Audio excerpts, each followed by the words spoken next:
problem with the team controlling the race today? Did you expect it to come back too much? Well, you know, you all saw the course profile today, and maybe some pictures of the race. So you can see we were quite a ways up there in the Sierras with snow everywhere, and so that meant for a pretty hard race, especially the first. I would say the first hour and a half was extremely hard, and everybody came out with their guns blazing, and you know, I think the peloton was in pieces at certain moments, and we had to chase down a lot of potentially dangerous breakaways with really strong riders in them. But the team was super strong, and you know, there was even times when Lance himself took these monster pulls and brought back 4 or 5 guys all on his own. So it's great to have such a strong team.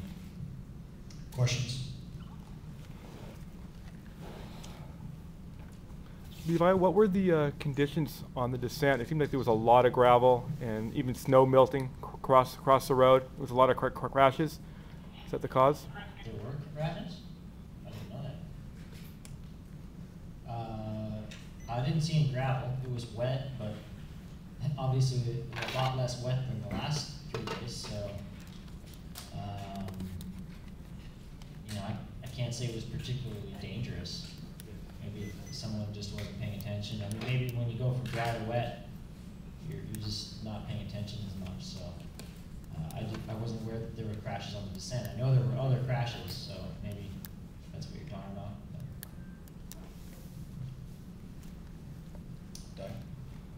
Levi, this is looking ahead a little bit, but can you just talk about what makes a good time trial course and what makes a good time trial rider? What for you, what's a good time trial course and what is a good rider? Well, there's all kinds of different time trial courses. You see, there's a prologue time trial that we had in Sacramento, where it's just short, flat. My personal favorite was the Coit Tower prologue in San Francisco. I thought that was a great course. But I do think Solvang is an excellent course because it has an element of all time trials. It's got some dead flat straight road that is really hard actually because it's a little bit uphill and you don't really realize it.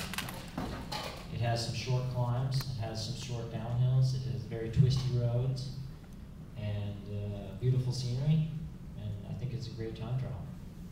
And I think a good time trialist, more than anything, it takes a lot of experience because you're the one that has to push yourself to the absolute limit. Normally, it's other riders that are doing that. They're pushing you to your maximum.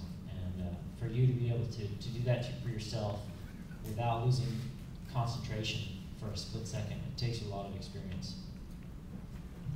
Levi, is Astana getting any help from the other teams when it comes to setting the pace early on the route? Well, not early on, but that's normal. That's cycling. But there are definitely other teams with interest about winning stages. If you saw today, High Road Columbia did a lot of work, and Cavendish paid them back. So it certainly helps us in the end that we can rely on that. Levi, you're obviously on form in yellow jersey. How does your form look? Any concerns going into the rest of the final stages? I feel great. We're just taking it day by day, and there's a lot of work for the team to do right now. But I just mainly try to conserve energy and recover as best I can, and thinking about Friday. Right here, Levi. Just kind of go through who you see as the main rivals on stage 6 and kind of what you've seen from them so far. An assessment, if you will. Well, I mean, obviously, Michael Rogers, he's in second place, 3-time world time trial champion. He's probably the most dangerous rival to me. Dave Zabriskie, 3-time national champion, world medalist in the time trial. Also,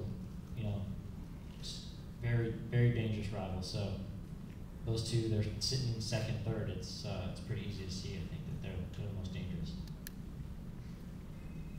Michael ride this week a lot, Levi. Is he capable of making it up 24 seconds in a 15-mile time trial? I mean, I can't predict the future. You know, as long as I'm feeling the way I've been, or ride the way I've been riding and feeling the way I have been, and knowing that I've won there twice before, it will be very difficult for him. But, you know, like I said, he's a great rider, and anything's possible.